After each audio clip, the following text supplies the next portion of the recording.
This is T. Cooper. And Allison Glock Cooper, writers of episode 906, Dr. Roberta Sand Ph.D. And you're listening to The Blacklist Exposed on Golden Spiral Media.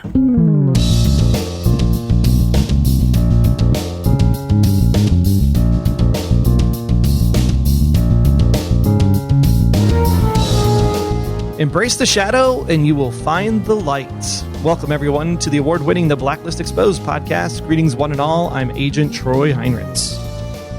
And I'm Agent Aram Peterson, and I work at Jazz Paws on weekends.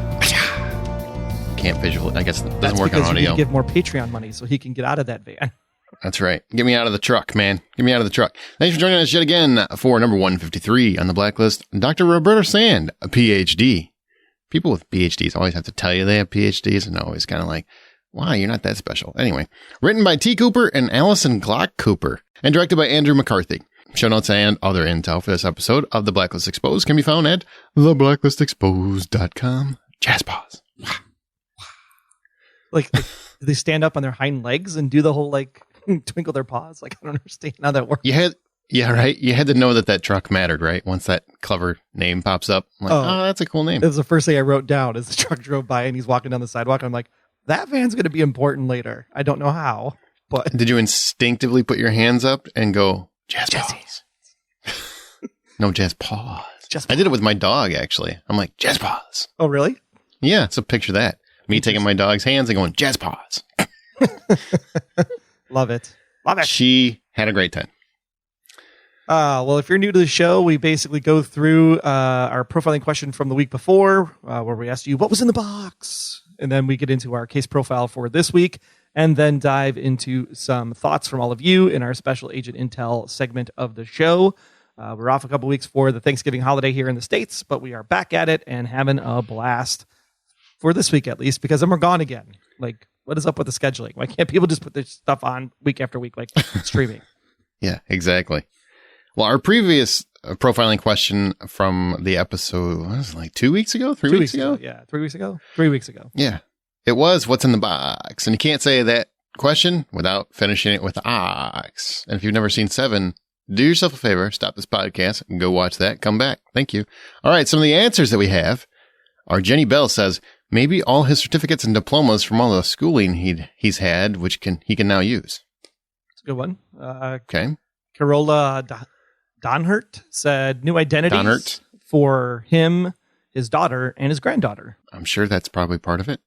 D.D. Elliott, I think something very personal to Dembe, perhaps something as a reminder of how they met, the day Red saved him, or perhaps something about Dembe's father that he lost that day. Nicolette Forlini said the chains that he was freed from in that basement when he was 14. Oh, wow. Douglas Bumgarner said it's the list of the original 7 herbs and spices in the Colonel's original handwriting. That'd be great because they lost them because that chicken sucks now. It sure does. Yeah. My answer was it's Liz's head. Ah! Just kidding. Just kidding. Think, what's in the box. Never mind. If you didn't see 7, you don't even understand that joke. All right. Question for next week. Will Red get revenge on Dembe or forgive him? Because, man, he looked pissed. Super pissed. So pissed. Dembe number 10, Dembe conclusion coming up later this season. Yeah, that's what I kept thinking. I'm like, I feel like I've played this song before.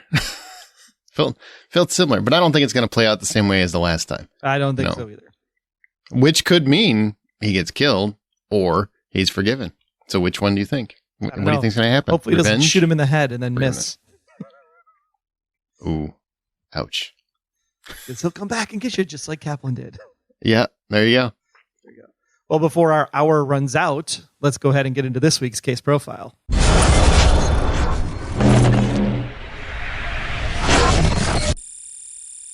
That's a therapy joke.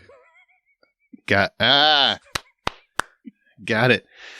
All right. Well, renowned philanthropist Mary Parrott is murdered while right next to a congressman. So, of course, everybody thinks like, oh, man, they were trying to kill that congressman. No. Everyone thinks it was this missed hit, but instead it was Vito Diconio, I hope I said that right, using Roberta Sand, a therapist, to help massage people into murder and various crimes.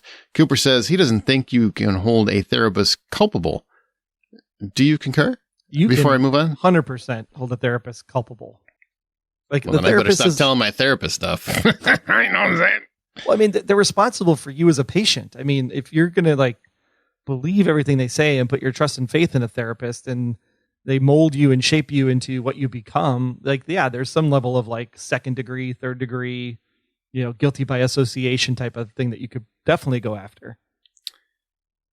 Well, thankfully I can answer this because my mom worked in psychology for a long time. As if they're knowledgeable, and I think they alluded to it in the show, if they're knowledgeable of a crime and they don't report it, they're knowledgeable of an intent to commit a crime and they don't report it, or an intent to hurt oneself and don't report it. Those are the three things they really have to focus on. They can be held culpable to some degree, to various degrees. Correct. Like if school shooter, 'cause that's the norm these days apparently, was telling his therapist, I'm going to go shoot a school, and the therapist doesn't report that to authorities, then the therapist could be held culpable. As rightly they should. Well, Sand offers a twisted version of... I didn't mean to bring things down. I was just using an example. Sorry. All right. Sand offers a twisted version of counseling that makes bad people feel good about what they've done. So now she's working with a trio, which I feel like just showed up out of My Cousin Vinny or something. Felt like a little bit like one of them just seemed like Joe Pesci.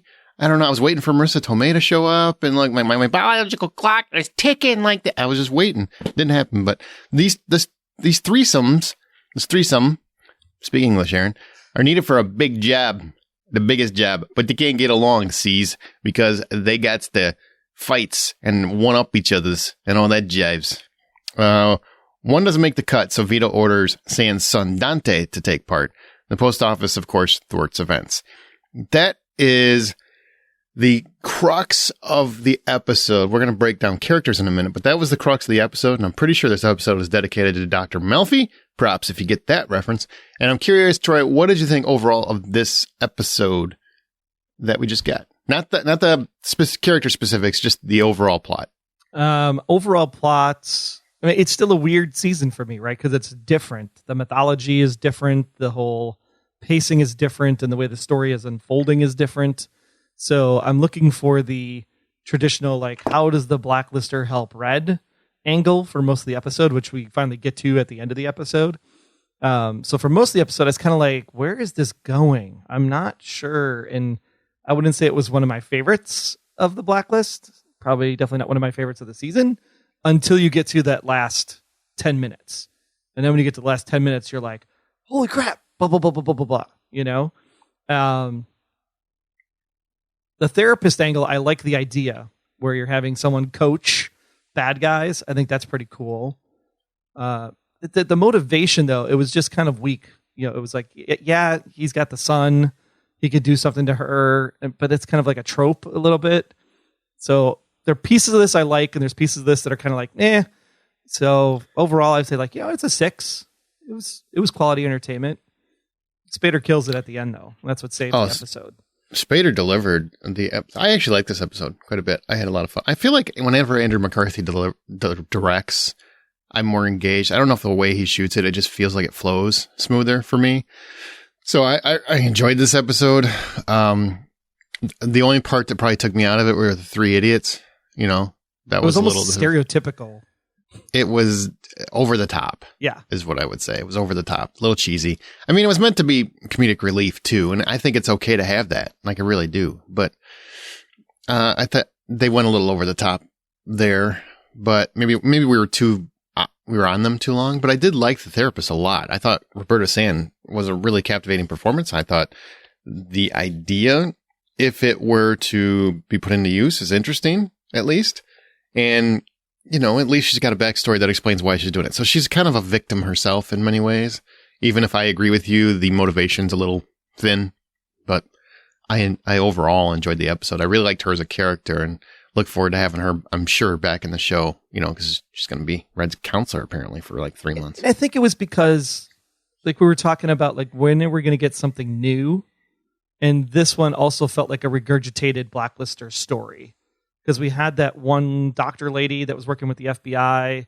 It was the episode where it was a cold case of the killer was doing things. And then Liz was like, oh, I remember this case from back in my day. and it was actually the therapist that was the one that was trying to bring out her dark side. It was played by, oh my gosh, totally drawing a blank. Goonies, Martha Plimpton, right? Oh yeah. I remember that. So it felt very similar to that kind of episode where there's a therapist trying to bring out the darkness from other people, even though the therapist was being manipulated in this case versus being the Blacklister herself. That was the only twist. That was the only twist. You know what? I will say to that. I mean, it's been 9 years. 9 years. So I mean, you're gonna get some that are gonna feel a little like, I think we've done that one before. I mean, I just feel like when you get 200, it's kind of hard to come up with completely new ones. Like they're gonna bend a little bit cross lines, and I know they've got a board and everything of all the specific story elements, but I can't imagine they've got, sometimes you're gonna get close. You're gonna run close to those lines. You know what I mean? Yeah. Not necessarily the same, but you're in the same lane. Yeah. That sort of thing. That's what I think happened. All right, so let's move on to characters. Let's knock some stuff up. Yeah. So unfortunately for the music budget this year, it was trimmed a little bit because again, no songs this week except for the little classical piece we got at the beginning of the episode, but no actual songs to jam to this week. So you'll just have to go to the playlist and listen to all your favorites, both on Apple Music and Spotify. You can get those playlists over on the website at theblacklistexposed.com. Dun, dun, dun. Characters.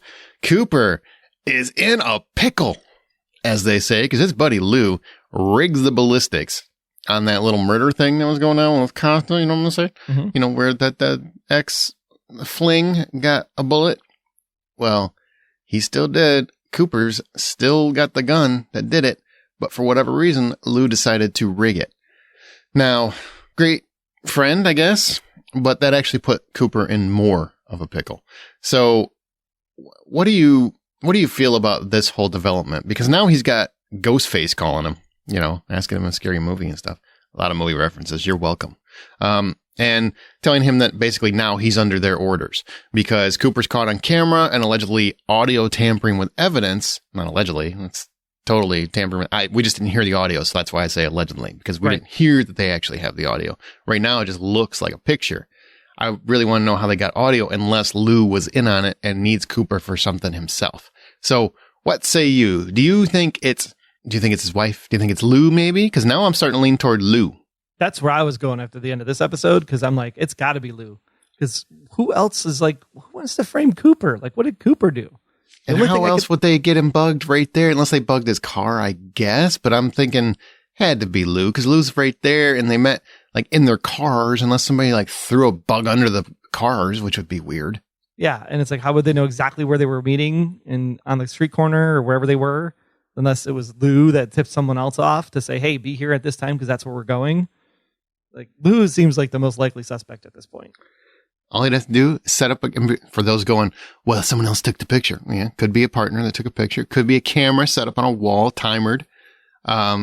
Could be a lot of things, I mean, it could be a Ring camera for all I know. There's ways that Lou could have done it himself to frame Cooper, to get Cooper to do something he needs done. And then you get the big twist that Lou and Charlene are actually lovers. And they did it together. No, let's not make Charlene like a total tramp. I don't really. Let's stick with I made a mistake. Yeah, no, let's work through it. I don't really want the tramp Charlene. I don't think that sounds fun. Do you like the storyline so far? I kind of dig it. I mean, it's kind of going longer than I thought it would be, but at least now I feel like it's evolving. Now we're getting into the thick of the weeds. The issue with the storyline is that you have enough information that keep coming back and it's interesting, but at the same time you have the challenge of there's not enough stuff to keep the story interesting. So it's really trying to figure out what do you need to do in order to make things happen in a way that it keeps you engaged. So like initially I'm like, oh, that's kind of like a murder mystery. It's like, this is cool, right? Now it's just cops being cops. And I need it to be like an entire episode at some point because I just want it resolved because it doesn't seem like it's cool enough to keep it going for like an entire season. Mm-hmm.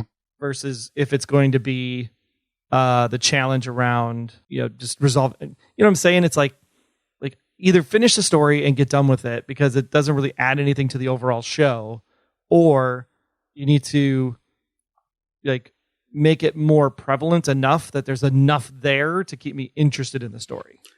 I like this. I feel like it's continuously evolving. I like that. But it's like evolving like a drop. Like it's got to be more like a pour, you know? I don't need a pour.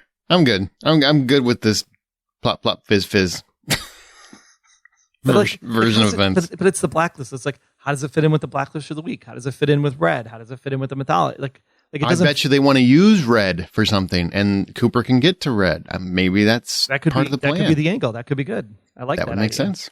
Yeah. I don't know why Lou wants to be with Red, but we should go right for the show. I'm telling you, we got it down. All right, Wrestler, he's not there. Probably off doing drugs somewhere. That'd be my guess. So he's not here. He took a personal day so he could clean up or whatever he's got to do. Shave, finally. Get that hair right. Go get some hair products. Maybe that's why he was off that. Yeah, he had to go get some. Guys, I'm out of mousse. I'll be back. I cut myself shaving and I'm too bloody to be on camera. Something. Park's still having trust issues with little her hubby Peter. And she's still having some episodes because of all that shock therapy before. This is a story point that I'm probably not. I really wanted more Park, but I don't necessarily dig this particular storyline. I don't dislike it. It feels. Eh. Is it because of Peter? Because he's like talking, it's kind of bland to me. He's kind of talking to Park, and she's laying on the thing, and she's like in pain, and Peter's like staring at the camera or like off into the void, like not even looking at her. It's like it didn't feel like there's a relationship there. Like there's not, to me, the connection's not coming through. Not at all. You know, and that's probably where I'm like I struggle with. I like Park a lot, so I'm fine with having more Park. I really am. Maybe it's because the whole interpersonal relationship, marriage thing. I'm just like that's what I don't like in the show. Like I don't personal lives. You know, I like personal lives, but I don't like the romantic personal lives. And that's where I think sometimes the show has struggles, but you know, they're doing their best, you know, I don't think it's playing quite as well as I would hope. And then even the case of Park with the head trauma from the weapon, like, see, that stuff's more interesting to me. But it's also very similar again to Mojan's character, right? Yeah. Having a head trauma based on the fact that she was underwater for so long. Yeah. Yep. All right. Aram learned calculus at 8 and taught it at 10. Okay. Look at the big brain on Aram. Nobody likes a bragger. Just saying. I will say Amir does a really good job with presentation here because it never comes across as smug and braggy. It's just more like, I'm just stating the truth. Like that's what I did. Right. You know? So that's the fine line between narcissist and just a nice guy who was really, really smart and you should probably listen to more often. You wouldn't know. I did calculus, but I got to multivariable calculus, and I was like, nope, I'm out. When you start hanging ping pong balls from the ceiling of your room to try to figure out the 3D model, you know you've gone too far. Literally, I just said it before you did it, and then you presented your own argument. Okay. All right. You know what? I don't even know calculus. Don't care. You know how often I'd use it? Never. You know how often I've used algebra? Never. When does this stuff come into play? Algebra. I'm not a scientist. You don't use algebra? How do you not use algebra? Never. When do I go, I got to figure out what X is. I know what X is. I know what the X's and the Y's are. I don't need to figure them out. Yeah, they're X's and Y's. Lord. I'm sure many people have a job where algebra and calculus are important, but I think those jobs are very thin. You've never gone to the restaurant and had a receipt and said, "Oh, here's the total bill. I know I want to spend no more than this on the tip. Therefore, the difference between what I want to spend and the thing is the tip. And so, how do I find the missing value?" No, I have always said I'm going to pay X percentage based on the service, and then I do the math. So I know what X and Y is because I know the percentage. So I'm doing total times percentage. There's my total. So I never have the Y and the X because I already know what they are. And by the same token, is it really algebra? If you're like, you know what, the bill was $21.13, I want to pay $25. Okay, well, 25 minus $21.13. That's not algebra. That's just subtraction. That's a good point, actually. I'm telling you, algebra is the most overcomplicated, useless thing in all of education. I said it. Tell your teachers. I'm saving the world right now. There you go. Everybody knows the X and the Y if you really think about it. So there you go. All right. That's, that's all I got to say. Some math major, some math teachers screaming, that's bullshit. It's very important. Save your life. Dembe. Oh, also he spent his grandparents' inheritance, the inheritance from his grandparents, on therapy. $86,000 of therapy. Now, brother, I've had some therapy. I've never spent $86,000. What was wrong with you? Well, clearly he has some challenges, right? Because he's doing calculus at 10. So when you have those specially gifted people have some social cue problems sometimes. I mean, yeah, that's why I was in therapy. I believe it. Yeah. I've been doing this for 9 years. I know you got some socially gifted issues. Yeah, there you go. It is what it is, man. Call it like it is. Dembe. Now we're getting to the meat. Dembe. We meet Dembe's friend Stacy. I liked her and her southern accent. Raymond and we had a good run. Oof. Sounds like it's over to me. Sounds finite, doesn't it? Yeah, it sure does. Red believes Dembe betrayed him. Now we're going to come back to that because that's a big part of what this episode was about. But we kind of talked about shadows of season past, but the theory is, and we'll talk about how we got to the theory, but the theory is, according to Red, that the letter that Red gave to Dembe 2 years ago, to give to Liz in the event of his death, that Dembe might have given to him earlier, or given to Liz earlier, so that she read it, and that's why she hesitated, and that's why she couldn't shoot him on the street. And that's what, in his mind, got her killed, which sounds a little bit like victim blaming, but whatever. Here you go. So what say you to that? If that happened, if that series of events happened, would you say that Dembe was right to do that? Was Dembe right to give Liz the letter? Yep. If that happened, because keep in mind, we haven't seen that happen. We just because Liz's fingerprints are on it means that she did read it. Yes. Doesn't mean Dembe gave it to her.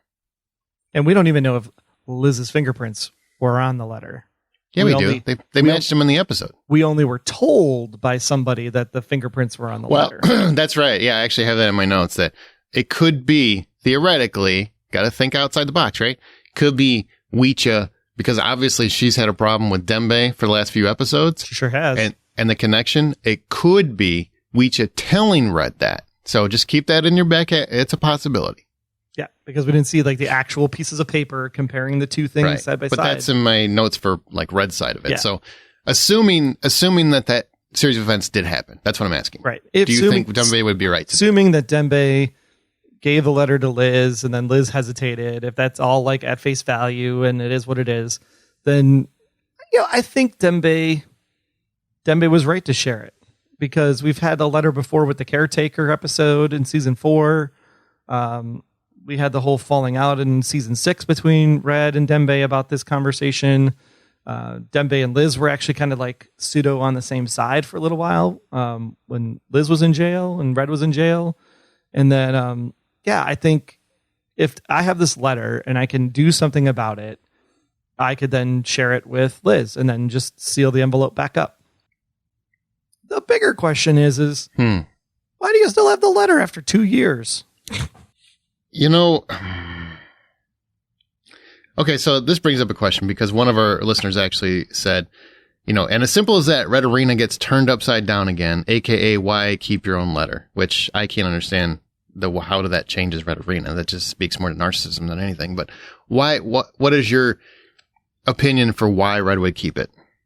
The only reason I would keep the letter is because it's a memory, a reminder, a totem, if you will, of why I shouldn't be the man I was before, or woman I was before, to be trapped in the darkness, to go back down this same path.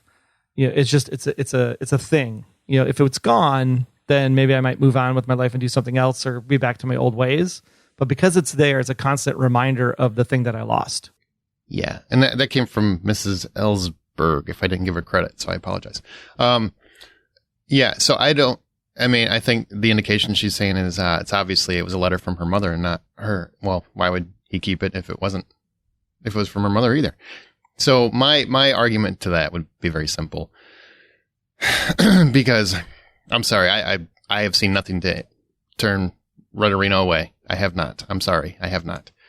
But I will say that, just from personal reflection, most important person in my life passed away when I was 19, and I had written a letter to him explaining some things that I never got to give him, and my selfish actions are why, and I kept that letter. This is an actual true story. And I kept that letter, much smaller letter, and obviously wasn't as in fine of paper, but I kept that letter to remind me not to make those mistakes again, to be honest, and to share my feelings with people before it's too late. So it was a personal, like you were saying, it's a personal memento for my own guilt. So that makes total sense to me. And that's honestly the first thing I thought of. The second thing would be to give to Agnes someday. It's already written. Why rewrite it? Yep. And so I don't think it changes Red Arena at all. I mean, if you don't believe it, you don't believe it. That's your right. I haven't seen anything to turn away from that. Yeah, nothing has actually like debunked the theory or made it any different or worse. Not even removed it a little bit, honestly, in my opinion. And here's the thing. Agnes is a kid. Kids are freaking observant as all get out. Like, you don't think they're listening, but they're listening. They pay attention. They observe. Their behaviors in their adult lives are because of what happened in their childhoods. And there's nothing to say like that Agnes just didn't observe things that were said or overheard things that were said when Liz and Red were having conversations. So maybe Agnes and the letter have nothing to do with each other at all, potentially. Well, potentially, but I mean, her fingerprints are on it, so it seems pretty obvious Liz read it. Potentially.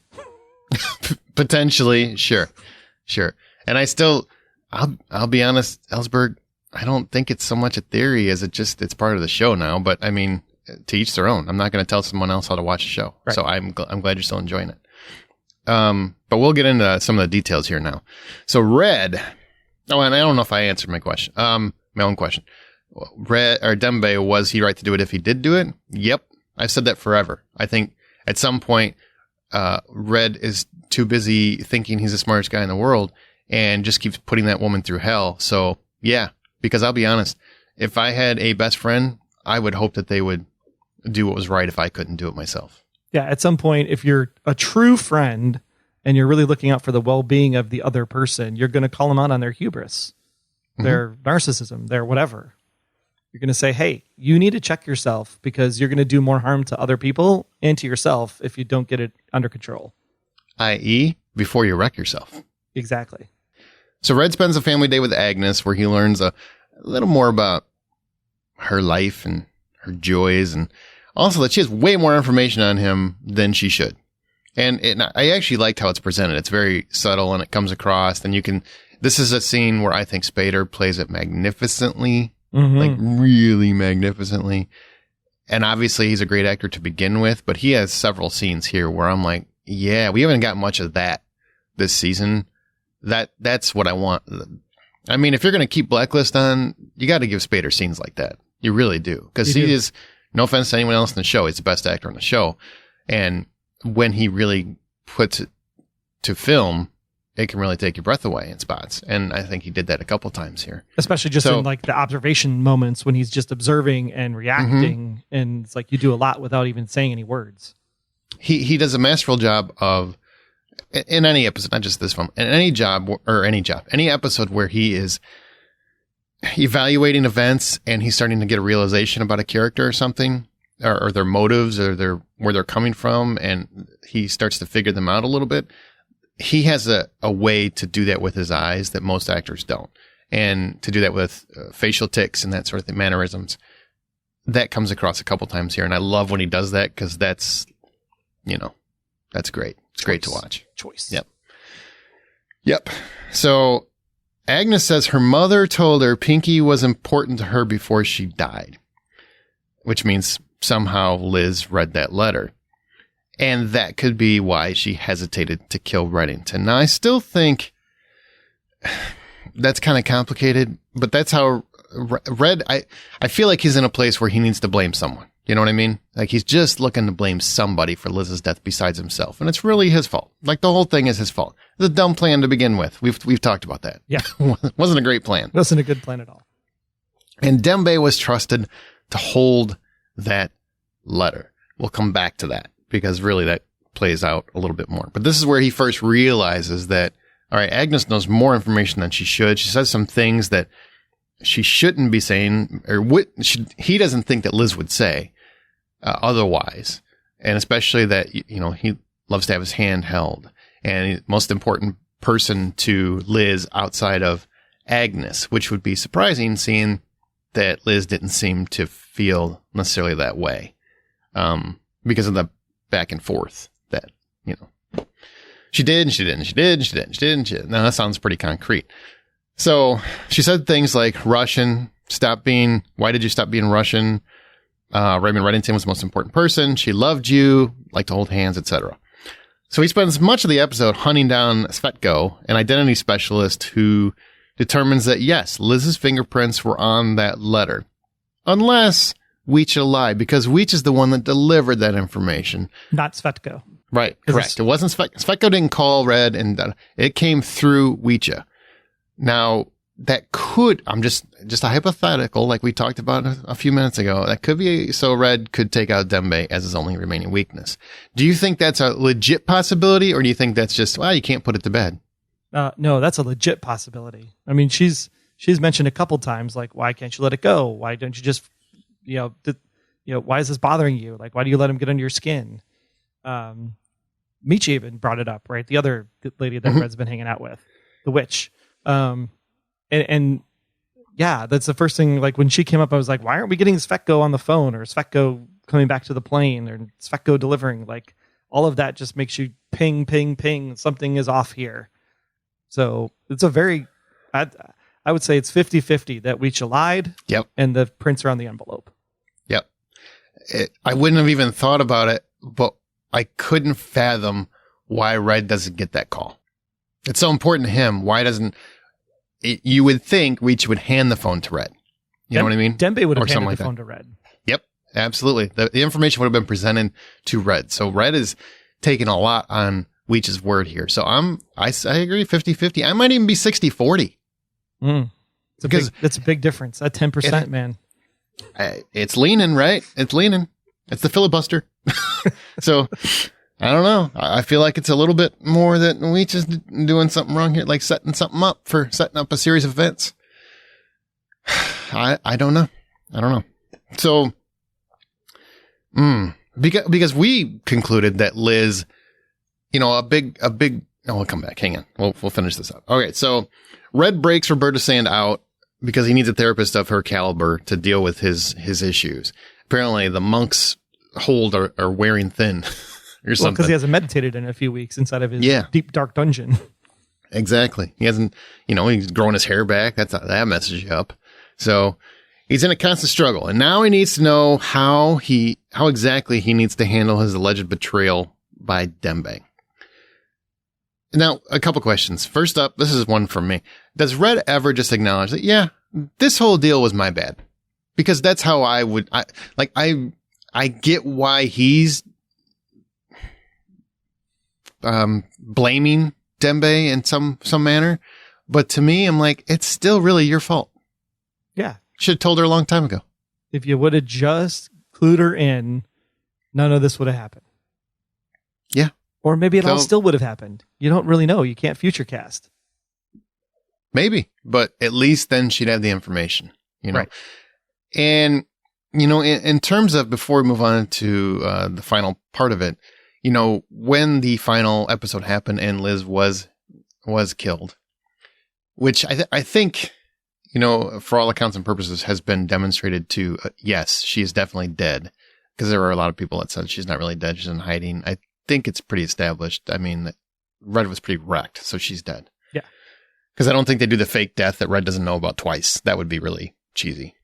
Even though it would probably rescue that plot course of events for me. I would be very happy about that, but whatever. We were under the impression, the way we assumed by watching was Liz. It was never really spelled out. It was very, very much about how you took the series of events. And it seemed to me that Liz got it in her eyes right as she died, with the whole way that things transition. Go back and listen to that final episode of last year and you'll hear our full detail analysis on that. But this is kind of presenting it like she knew going in. So what say you to that possibility? Yes, I think that it's a possibility because when Liz was standing there and she said, I can't do it. I don't want to. There's two ways that could go, right? It could be, I realize how much you care about me because you're still willing to die for me. And it goes back to that season 6, I love you moment. And it could just be that. Or it could be, I read the letter and I know you're my mom and I'm not going to kill my mom, even though you want me to. So there's like we said, the best thing about the Blacklist is that there's so many different ways things can go, just depending on your point of view and your perspective. And this is another one that they've now added into the mix to say, did she know or did she not know? She knew when she died for sure. That's 100% in the visuals. Like you can't argue that. But did she know ahead of time? It brings up an interesting question. And here's a great plot point and a great story that we can run with in order to tell that exact thing. And we were kind of mad that she didn't know before she got there. Correct. Right? Like that was a kind of, we felt like, yeah, she got it at the end as she went down, and all the transitions and the screen backgrounds and, all that sort of thing kind of blended together to make it seem that way. But if she got it ahead of time, I think that would, as fans, make us feel a little better because at least she went there knowing the truth finally, which I would be okay with. I would be fine with. Yeah, for sure. Yeah, I would be okay with it because then at least she understood and that's why she was making that choice. And then she got there and couldn't do it because she realized that Red was whoever you say Red is. It would have been nice if Agnes said, hey, Grandpa, that would have been nice. Nice little. But overall, we'll see how this plays out. Do you think ultimately well, I guess we already said it kind of depends on Weecher, right? And I'm 60-40. I'm 60. Weech is playing him.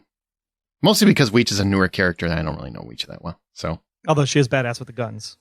Sure. I mean, I like Weech. I'm just saying, I don't know. Red didn't hear the information. We didn't hear the information. And what we said for years, we don't see it on screen or hear it on screen. Didn't happen. And yeah, the Red, we don't think we saw it on screen. We think so. Whatever. I don't want to hear that argument. You didn't see Red on screen. Yeah, I did. Yeah, just because you didn't want to see it, whatever. It is. To each their own. All right. So it says a great line. I found a great set of lines. I found peace and tranquility, but abandoned it out of this compulsion for chaos. I found light, yet I'm compelled by the dark. I love that. And then, of course, he says, betrayed by my oldest and closest friend, and I'm at ransom with the depth and breadth of my anger. Ooh, I love that. That's a great line. He delivers it so good. So good.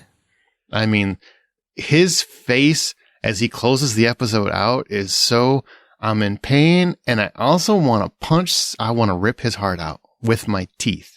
Like, the ferociousness, but also the hurt is all in his face. And that's what I mean. Like, Spader can deliver that, unlike many actors. Yep. Sad, yet a storm is brewing all in one. Whew. So on the, in terms of the podcast question of the week, do you think he seeks revenge or forgiveness with Dembe? I mean, I think he forgives him and then shoots him. Because that seems like everything Red would do. Feels like the biggest non-answer ever. Pick a side. Which side do you lean toward? They've been friends forever. I think they could reconcile. He couldn't kill Kaplan. There's no way he's going to kill Dembe. I feel like he tried to kill Kaplan. He shot her in the head. Yeah, but he didn't. I couldn't kill Kaplan. He shot Kaplan in the head, and Kaplan lived somehow. So that's a totally different thing. He shot Kaplan in the head in the exact spot where her metal plate was in her head because he knew the metal plate was there and it wouldn't kill her. That is a reach if I've ever seen a reach. That is a LeBron James arm reach right there. That is such a horrible stretch. Shot. Which he's it not. It was in her head. Give me a break. Wow, that's a weird stretch of logic. If there's one person who knows that she has a metal plate in her head. Then he realized how horribly he felt, and then he couldn't do it a second time. But also, I'm sure he probably doubted himself because he's like, well, I shot her in the freaking head and it didn't work. So what else can I do? Guess we're going to have to get a grinder. Just saying. The one person that would know that she had a metal plate in her head would be Red. That's a ridiculous argument. I just can't with you. I can't. That's it. You know what? We got a couple things with Special Agent Intel, but before we get there, I want to take a quick second and say thank you to those of you that are supporting the show by going to Patreon. That's Patreon, patreon.com/theblacklistgsm. Special big thanks to our honorary blacklister, Patricia. Also, special shout out to our task force members, Judy, Matt, Karen, Marilyn, Ryan, Cindy, James, Jens, Justin, Lacey, Ari, and Johnny, all official task force members. All these people receive cool gifts from us, and you can get a cool gift as well for donating at the $20 level or higher, and you don't have to do it for more than just a few months to get these cool gifts like a t-shirt or a coffee mug. Yeah, and we also have our $5 patrons as well who keep the show loud, live, and independent. And we appreciate all of you, especially because we do our question of the month. That's right. You get to ask Aaron and I a question, anything you want to ask us. And we're going to be recording that episode very shortly. So get those in as soon as you hear this episode, because we have to get that done before we go out for the holidays. So if you're a $5 patron or higher, send your questions in to your Patreon inbox, or you can send it to the Blacklist at goldenspiralmedia.com. Go to Patreon. That's patreon.com/theblacklistgsm. Fill the fedora, throw $5 in the hat, and we will be back with Special Agent Intel right after this. You obviously love podcasts, but are you also a fan of movies and television? Do you want to listen to a show that reviews entertainment honestly and casts pretentiousness to the wind? That debates both film and TV topics in a fun, good-spirited way, while still getting to the heart of why we all love them so much? Then don't miss the award-winning weekly podcast, The Hollywood Outsider, now available on your favorite podcast app or at thehollywoodoutsider.com.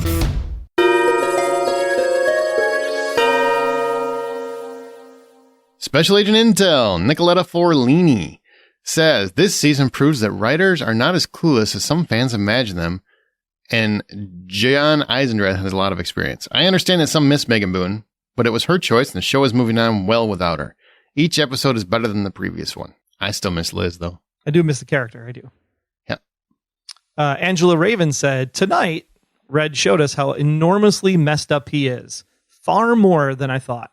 At least he is somewhat self-aware. However, I am not convinced that Dembe betrayed him and gave Liz the letter. I think Liz stole it, read it, and then returned it before either of them even noticed. She did have good sleight of hand skills. Good possibility. We didn't even talk about that. Do you think that's possible? It's possible. Liz knew where Red's flat was. So, well, Dembe had it at that time. You know, Red got it back from Dembe. So it would have been with Dembe, right? Yeah, potentially. Sure. Or it could have been in Red's flat. Yeah, she's definitely got sleight of hand skills. Sure, that makes sense. Possible. Lori Pershner. Hope I said that right, Lori. We still don't know why Red and Dembe stopped talking. I still say Liz is dead. I agree with you. Whose apartment did Red go to? Was it Red's old apartment? And why didn't Red tear the letter and burn it after Dembe gave it back to him? Seems odd. He puts his whole life in writing, and Liz dies, and he puts it in a book. Like I said, I feel like that was it was tied to the death of someone that he loved very, very much. That's what I would say. Yeah, keep it because it's sentimental. Mm-hmm. Bobby Jean said, I think a previous guess I made about Dembe showing Liz the letter is correct. That's why Liz couldn't shoot Red. I have renewed faith the answer we want to hear out loud is going to happen. I am also glad to know Liz did know the answer before she died. Did you make this guess public before this episode? Because, I mean, I guessed it by the end. Know what I'm saying? I'm just saying. Like, I don't know. You leave Bobby Jean alone. I'm sure you did. I'm sure you made that. I agree with that. I would be happier if Liz knew going in, although it kind of takes away a little of the impact of her death on the flashbacks, if that were the case. Yeah. You know what I'm saying? I follow you. Because, I mean, I feel like if you're watching the flashbacks, they're really set up. And this really feels like this is something that was broken into the story after Bokenkamp left. And they're like, well, let's get a little bit more mileage out of this. But the flashbacks were set up, in my opinion, this is my opinion, to reflect her us going through her life and the things that made her happy and bringing her joy, and then coming to that realization right there at the end. But I guess you can play it that, you know, she's just thinking of, it's really kind of flooding her with emotions at the end. But those flashbacks to me in the finale of last year play very much like the slow, gradual realization of who Red is. I think the problem is that if she knows going in to the scene when she pulls the gun on Red, it removes a little bit of the emotional impact of the montage. Reveal montage. Yeah. Because when you see the montage in its state, when you see it the first time, you're just like, oh my God, it's so beautiful. I love it. I've rewatched it several times. And even though I don't like that she died, I don't like the plot to get her to that point, you know, of that whole episode. I've talked about that. I didn't like that story idea. Man, still gets me every time. I've rewatched that last 2 minutes of that episode probably 20, 30 times. I still don't like how Townsend's goon knew exactly where to be. That's the part I still like how did he find him? People know people, man. I guess. Mm-hmm. People's is people's. You know that movie reference. People's is people's. All right, Deborah Jean. I don't think Liz read the letter. I think she hesitated because she stopped caring about DNA and actually saw Red as her parent, just as she told him in season 6. After 2 seasons of warring against him, he was still willing to give his life for hers. Who he was no longer mattered to her. Either her prints were planted or Weecha lied. Red blamed Dembe for poisoning him in season 4, then found out it was Kaplan, who played Red's Judas. That's when Red gifted Dembe the box. Dembe opens the box now. Red has told Dembe poisoned Liz with his letter that basically cost Liz her life. I'm going to say it didn't cause Liz her life. Even if she did read it, I think that's a ridiculous argument. It's still, she died because of your stupid plan that you put in place. I love Red Reddington too, people, but that was a dumbass plan. Sorry. So it's your fault. Yep. Eat it. It's your fault she's dead. Should have never been on that street doing that thing, making that plan. You made an enemy with Townsend. If you weren't an enemy with Townsend, it wouldn't have been a problem. That too. But really, I mean, it all falls back on Red. It's just, at some point, you just need to accept it and move on. And I think he was doing that with the monks, and now this is leaning him toward that the other way. He's a dark dude. But I am 60-40 on Weecha, so I'm with you, Deborah. I think Weecha lied. I don't think the fingerprints were planted because, I guess Weecha could have planted them, but that feels like a hard stretch when she wasn't around at that 2 time. years ago. Yeah. Yeah. I think the body is a little decomposed at this point to go get a thumbprint out of the grave. Yeah, prints are little bones going to be in there. It's going to be weird. Yeah. That's dark. That got dark. All right. Well, that's going to conclude this discussion. So now is the time to recommend the Blacklist to your friend, your enemy, or your neighbor. And when you do, please also recommend they listen and subscribe to the Blacklist Exposed podcast. All the case profiles can be found at theblacklisexposed.com and everywhere great podcasts can be heard. For more great Aaron and Troy hijinks, follow us on your favorite social media outlets. I'm at Troy Heinrichs. He's at Aaron Smirks, and together we are at the Blacklist GSM on the Twitter. Talk about the show, the podcast, or what you got from Santa because the holidays are coming. Yes, and big thanks for listening. And, during the break, because apparently we don't have any more episodes until January. You can always listen to Troy and I on The Hollywood Outsider, so you can find that one too, thehollywoodoutsider.com. Don't forget to answer our profiling question. Will Red get revenge on Dembe, or will he forgive him? Something to ponder as you ring in the new year.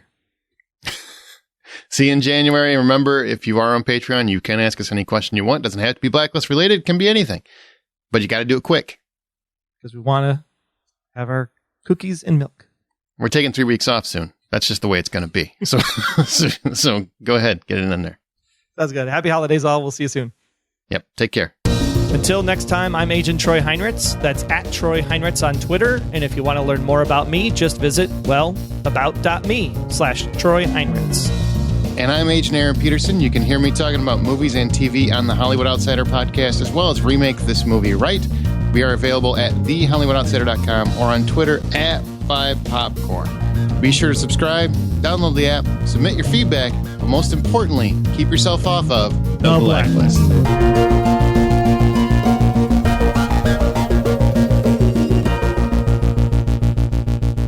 The Blacklist Exposed is a Golden Spiral Media production, Find more of our great podcasts at goldenspiralmedia.com/podcasts.